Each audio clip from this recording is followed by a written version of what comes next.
ठीक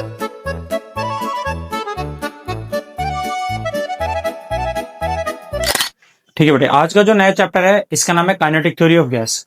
kinetic theory of gas क्या कहता है कि एक सिस्टम है, एक कंटेनर है, उस कंटेनर के अंदर हमने गैस भरी हुई है। ये जो गैसेस मॉलिक्यूल्स है, ये एक एंजुप्शन है कि एक कंटेनर के अंदर ये गैस जो है वो फिल है। उस गैसेस का जो गैस उसके अंदर फिल है उसका नेचर कैसा होगा, उसका बिहेवियर कैसा होगा। तो एक एंजुप्शन ये की गई कि जो गैस के अंदर जो पार्टिकल है, एक सिस्टम है, उस सिस्टम के अंदर जो गैसेस मॉलिक्यूल्स हैं, जो पार्टिकल्स हैं, वो पार्टिकल्स रैंडमली इस कंटेनर के अंदर क्या करते हैं, मूव करते हैं in all directions. Number first. Number दूसरा ये है कि ये जो पार्टिकल्स होते हैं, ये पार्टिकल्स इनका नेचर कैसा होता है। तो आंसर है these particle are rigid in nature. Rigid का मतलब होता है ये काफी सॉलिड पार्टिकल्स होते हैं। नंबर तीसरा, ये जब एक पार्टिकल एक दूसरे के साथ टकराते हैं या कंटेनर की वॉल के साथ टकराते हैं तो नेचर में ये कोलिजन कैसा होता है, इलास्टिक कोलिजन होता है। कैसा होता है, इलास्टिक कोलिजन। और जो पार्टिकल का साइज होता है वो बहुत बहुत छोटा होता है as compare to the distance between the two particle of collision.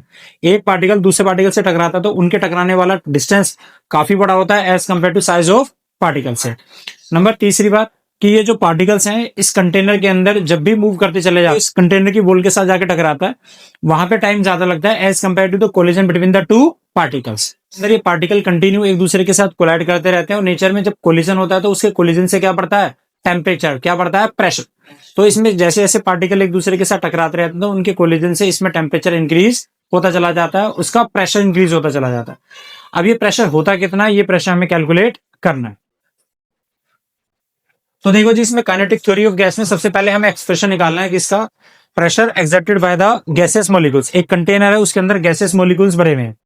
अब ये जो गैसेस मॉलिक्यूल्स भरे हैं तो एक दूसरे के साथ कंटिन्यू कोलाइड करते चले जाते हैं। इनके कोलिजन से अंदर का टेम्परेचर बढ़ता है, अंदर का प्रेशर बढ़ेगा। ये प्रेशर कितना होगा ये हमें कैलकुलेट करना है। और ये सीबीएसई एग्जामिनेशन के अंदर ये 5 मार्क्स से 3 to 5 मार्क्स का पेपर में एक्सप्रेशन आता भी है, तो अच्छे से समझिए। तो इसका हमें क्या निकालना है, इसमें दिस इज प्रेशर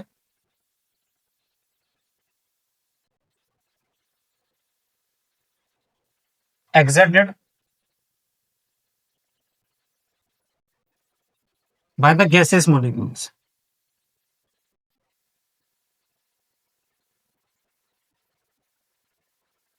तो देखिए, तो देखो जी, लेट करा है, इसमें कंटेनर है,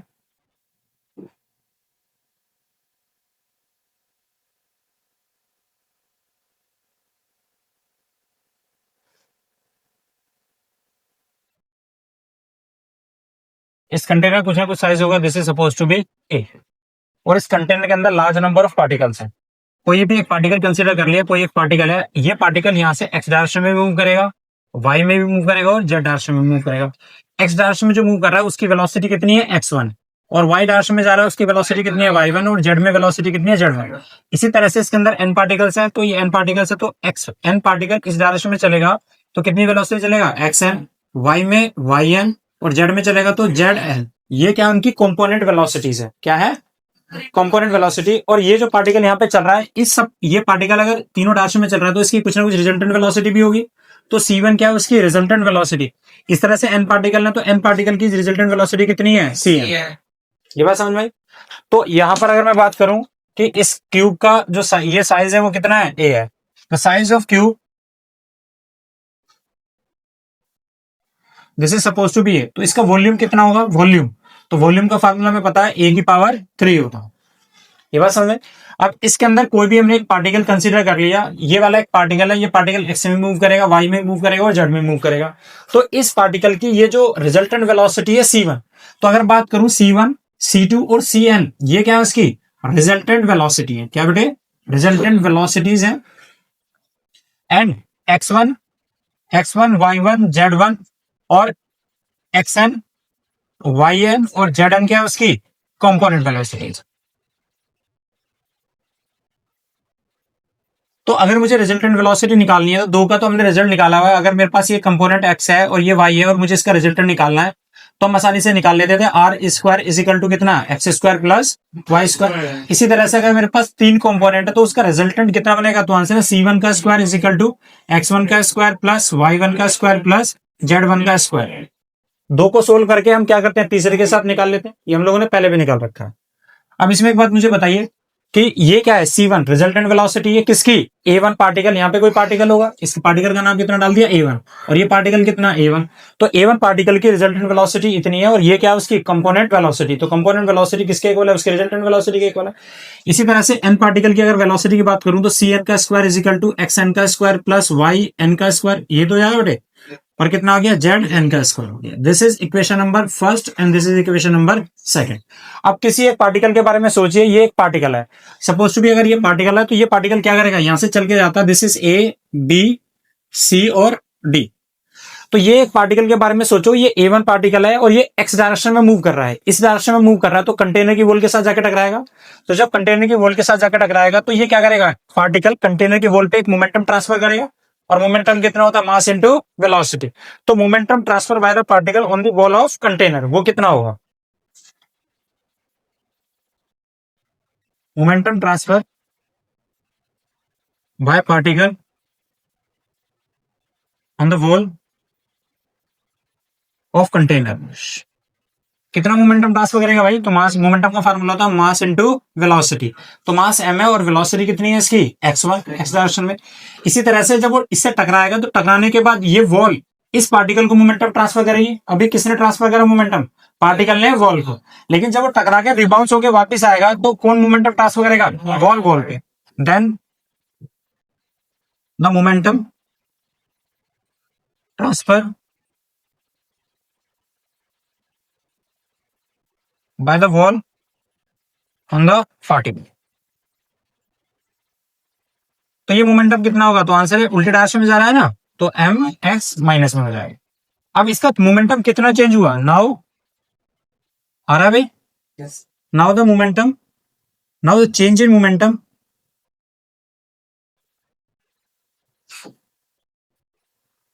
पर कोलिजन, पर कोलिजन कितना भाई, मोमेंटम कितना चेंज हुआ हमारा इसमें, तो आपको पता फाइनल मोमेंटम ये था, इनिशियल मोमेंटम ये है, तो कितना हो गया, इसमें से इसे माइनस करेंगे तो माइनस का 2mx1 ही तो आ जाएगा, और नेगेटिव साइन सिर्फ क्या रिप्रेजेंट कर रहा है, डायरेक्शन, इसका मतलब इसका मैग्नीट्यूड कितना है 2mx1। तो इसका मतलब एक पार्टिकल जब यहां से चल के जाता है और वापस आता है तो एक कोलिजन में इसने मोमेंटम ट्रांसफर कितना करा, कितना मोमेंटम चेंज किया वॉल पे, दिस इज 2mx1। अगर ये पार्टिकल यहां से चल के जा रहा है और यहाँ पे टकरा रहा है, टकरा के वापस आ रहा है, तो वापस आने में से टाइम भी तो लगेगा कुछ ना कुछ, तो वो टाइम कितना होगा, तो देखिए जी, now the time taken by the particle in one collision to the wall. भाई ये पार्टिकल यहां से गया और टकरा के वापस आ गया कोलाइड करके, तो उसे जाने में टाइम कितना लगेगा, तो आंसर वो टाइम को हमने लिख दिया t या t1। तो टाइम का फार्मूला हमें पता है, वेलोसिटी इज इक्वल टू कितना होता है, डिस्टेंस अपॉन में टाइम होता है ना बेटे, तो टाइम इज इक्वल टू कितना हो गया, डिस्टेंस अपॉन में वेलोसिटी। तो ये पार्टिकल यहां से गया और टकरा के वापस आ गया, तो वो आने में टाइम कितना लिया, उसने डिस्टेंस कितना ट्रेवल करा, डू ए, ये तो करा, और गया कितनी वेलोसिटी से था x, तो x क्या उसकी वेलोसिटी ना लॉन्ग द एक्स एक्सिस, तो इसने टाइम कितना लिया जाके जाने में और वापस आने में, टाइम कितना लिया, t is equal to 2a upon में x1। ये बात समझ में, तो इसका मतलब ये हुआ, ये पार्टिकल जो यहाँ पे जाके वॉल के साथ जाके टकरा रहा है, टकरा के वापस आने में टाइम इतना ले रहा है। अब मुझे एक छोटी सी बात बताओ कि ये पार्टिकल एक सेकंड में कई बार जाके टकरा रहा होगा, भाई ये तो एक बार टकरा के वापस आया, लेकिन एक सेकंड में ये पार्टिकल कितनी बार टकरा रहा है, तो इसका मतलब मैं किसकी बात कर रहा हूं, नंबर ऑफ कोलिजन पर सेकंड। अब एक बार जाने में टकरा के वापस आने में इसका मोमेंटम है 2, और एक सेकंड में 10 बार टकरा रहा है, तो टोटल मोमेंटम कितना ट्रांसफर करेगा, 20। तो एग्जैक्टली हमें क्या निकालना है इसके बाद, मोमेंटम, नंबर ऑफ कोलिजन पर सेकंड ऑन द वॉल, इस वॉल पे जाके कितना मोमेंटम वो ट्रांसफर कोलिजन करेगा। तो आपको पता है भाई नंबर निकालने में कोलिजन, तो ये किसके इनवर्सली प्रोपोर्शनल होता है, फ्रीक्वेंसी 1 में टाइम पीरियड ही तो होता है। अगर ये जाने में और वापस आने में टाइम कम लेगा तो फ्रीक्वेंसी ज्यादा होगी, और जाने में टाइम कैसा लेगा, ज्यादा, तो फ्रीक्वेंसी कम, और जाने में और वापस आने में टाइम कम लेगा तो फ्रीक्वेंसी कैसी होगी, ज्यादा। अब ये तो होता है, तो नंबर ऑफ कोलिजन पर सेकंड किसके इक्वल होते हैं, तो आंसर है 1 में t के बराबर होता है। तो इसकी वैल्यू पुट करो जी ऊपर से, इसकी वैल्यू कितनी है, इक्वेशन नंबर 3, पुट फ्रॉम 3, तो यहां से जाने में कितना लगा, तो दिस इज x1 में 2a, ये इक्वेशन समझ में आ गया। Equation number 4, now the total momentum transfer per second on the wall of container. इस वॉल पे पर सेकंड में कितना मोमेंटम ट्रांसफर होगा, इसका मतलब क्या बात कर रहे हैं, डीपी अपॉन में dt तो आ गया। और आपको पता है एक बार टकरा के वापस आने में इसे मोमेंटम कितना लगेगा, ये तो लिया मोमेंटम, और एक सेकंड में कितनी बार टकरा रहा है, इतनी बार, तो टोटल मोमेंटम कितना हो गया, दोनों को मल्टीप्लाई। तो ये किसके इक्वल होगा, मोमेंटम ट्रांसफर पर सेकंड। अरे बात समझ में आ गई, इन वन कोलिजन इनटू में यस नंबर ऑफ कोलिजन। तो निकाल लो इसको, तो ये कितना आ गया, डीपी अपॉन में dt इज इक्वल टू, तो नंबर ऑफ कोलिजन ट्रांसफर पर सेकंड में कितना, दिस इज 2mx1, और टोटल नंबर ऑफ कोलिजन कितने हैं, x1 अपॉन में 2a, 2 से 2 एलिमिनेट हो गया तो कितना आ गया, m is equal to x1 का स्क्वायर अपॉन में a। ये बात समझ आई। और न्यूटन के सेकंड लॉ से rate of change of linear momentum किसके डायरेक्टली प्रोपोर्शनल होता है, this is force. So now by the Newton's second law, नहीं बेटे समझे, तो न्यूटन का सेकंड लॉ क्या कहता है, ये क्या है, rate of change of linear momentum ही तो फोर्स होता है।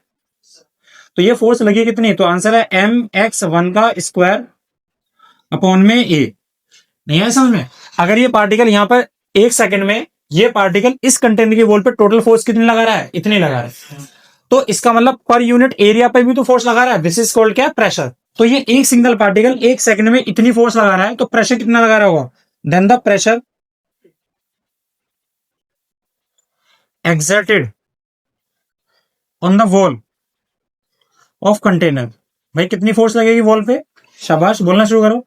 तो कितना लगा, तो आंसर है, फोर्स का फार्मूला क्या होता है प्रेशर का, भाई एक्स ही तो लगा रहा है, तो कितना होता है फोर्स अपॉन में एरिया। भैया फोर्स पहले वाले पार्टिकल की है, तो कितना होता है फोर्स अपॉन में एरिया। और तुम्हें पता है इस वॉल का एरिया कितना होगा, तो आंसर है ए स्क्वायर, क्योंकि सबके साइड ए है, तो एक कंटेनर की एक वॉल का कितना हो गया, a square, this is an area. तो ये फोर्स की वैल्यू ऊपर से पुट करो, कितना आ गया, mx1 का स्क्वायर अपॉन में a, और एरिया का कितना होता है, दिस इज a स्क्वायर। तो इसका मतलब ये एक पार्टिकल, सिर्फ एक पार्टिकल जब x डायरेक्शन में जाता है, एक सेकंड में कितना प्रेशर क्रिएट करता है, mx1 का स्क्वायर अपॉन में a की पावर 3। अब तो सोच, इसमें तो मिलियंस ऑफ पार्टिकल्स हैं, तो सबके सब पार्टिकल x डायरेक्शन में चल रहे होंगे। जब सारे के सारे पार्टिकल x डायरेक्शन में चल रहे होंगे, तो सब पार्टिकल क्या करेंगे, आंसर सब पार्टिकल प्रेशर क्रिएट करेंगे भाई। तो then the pressure exerted by all particles in x डायरेक्शन। तो कितना होगा भाई, तो दूसरे पार्टिकल ने प्रेशर कितना लगाया, px2 is equal to m x2 का स्क्वायर अपॉन में a3। इस तरह से पार्टिकल कितने हैं, n है, तो pxn is equal to m xn का स्क्वायर अपॉन में a3। तो ये बात समझ में आई नहीं आई, क्लियर नहीं बात, ये बात समझ में आती है। तो ये क्या हुआ, तो आंसर है, ये एक पार्टिकल था ना, सिर्फ एक पार्टिकल एक सेकंड में जो फोर्स लगा रहा है, जो प्रेशर लगा रहा है, वो प्रेशर कितना था, वो प्रेशर इतना था। सारे पार्टिकल तो ये कर रहे होंगे एक्स एक्सिस में, तो सबके सब पार्टिकल ने एक सेकंड में इस एक्स डायरेक्शन में इस कंटेनर की वॉल पे जो प्रेशर लगाया, वो टोटल प्रेशर कितना होगा, इन सबको जोड़ दो, तो टोटल प्रेशर कितना होगा। नाउ द टोटल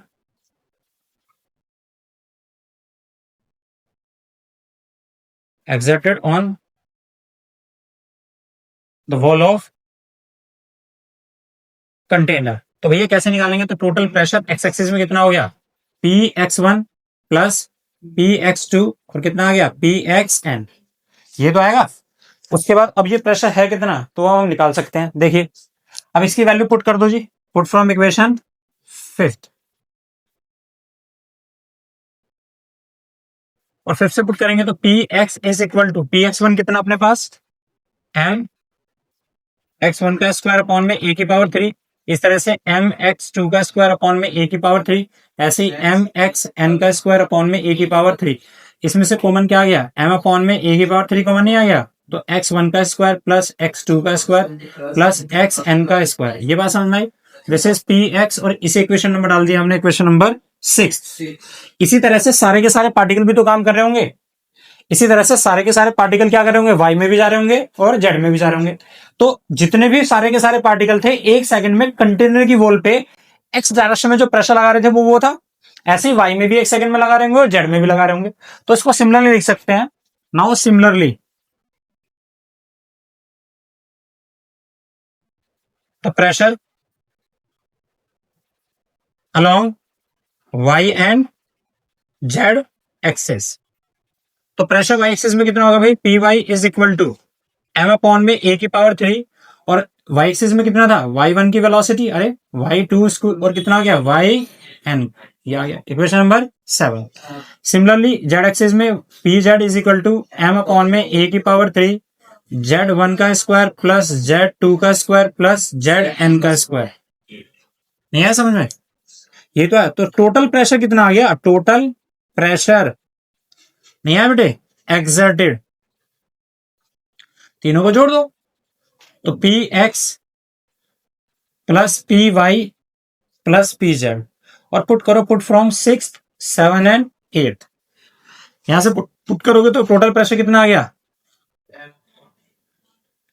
ए की पावर 3 एक्स वन का स्क्वायर प्लस एक्स एन का स्क्वायर प्लस एम अपॉन में ए की पावर 3 वाई वन का स्क्वायर प्लस वाई एन का स्क्वायर प्लस एम अपॉन में ए की पावर 3 जेड वन का स्क्वायर प्लस जेड एन का स्क्वायर। ये बात समझ में आई।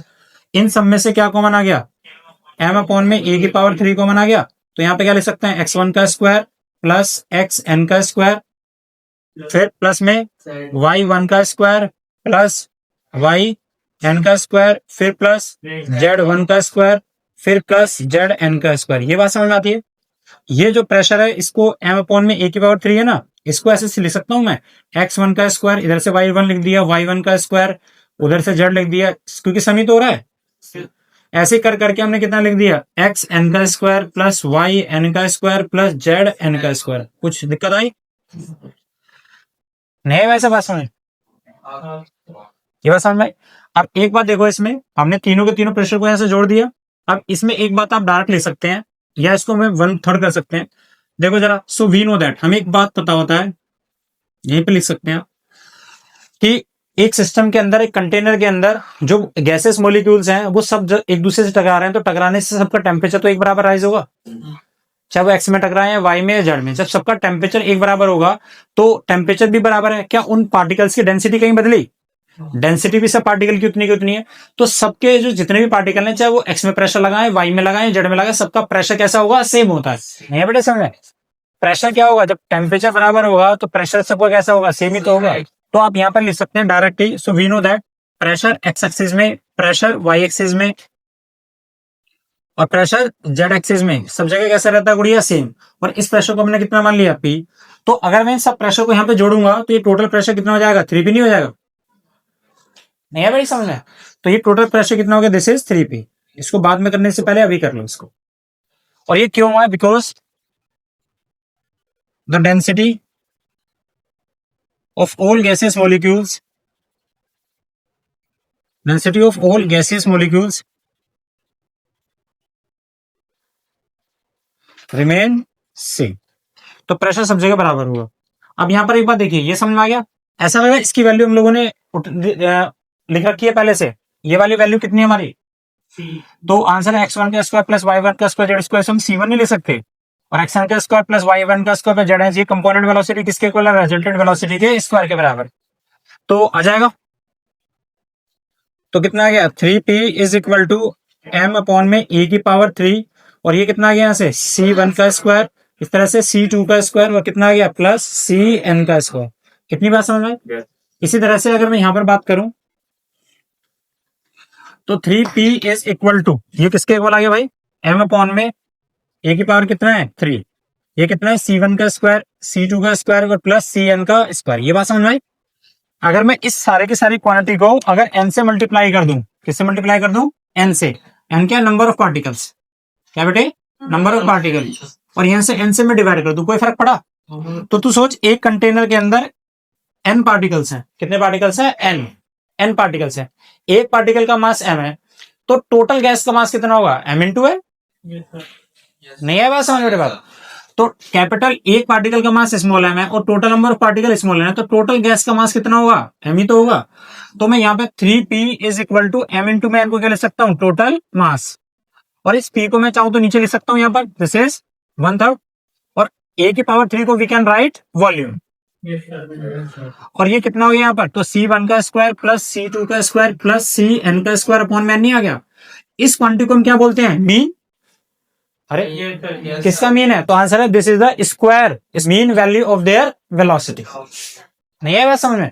तो देखिए जी, तो this velocity is known as क्या, ये वाली, तो C square is equal to मैं क्या लिख सकता हूँ, C1 का स्क्वायर प्लस C2 का स्क्वायर प्लस Cn के स्क्वायर को हम क्या लिख सकते हैं बेटे, दिस इज एन, और ये वाली जो वेलोसिटी है इसे क्या कहते हैं, mean square velocities of each particles. तो यहाँ पे सारे के सारे सब इस पूरी वैल्यू की जगह मैं उठा के क्या लिख सकता हूँ, P is equal to 1/3 m c square upon में v, और मास अपॉन में वॉल्यूम क्या होती है, दिस इज कॉल्ड क्या, डेंसिटी। तो ये डेंसिटी कितनी आ गई, 1/3 c स्क्वायर। अब ये प्रेशर ज्यादा होगा ये कम होगा, ये कंट्रोल कौन करेगी, वेलोसिटी। अब जितनी ज्यादा वेलोसिटी बढ़ेगी पार्टिकल की उतनी ज्यादा क्या होगा, प्रेशर एक्सर्ट करेगा। तो यहां से पता चला pressure is directly proportional to किसके, वेलोसिटी। नहीं है बात समझ में? उसके बाद अब नेक्स्ट एक्सप्रेशन देखिए,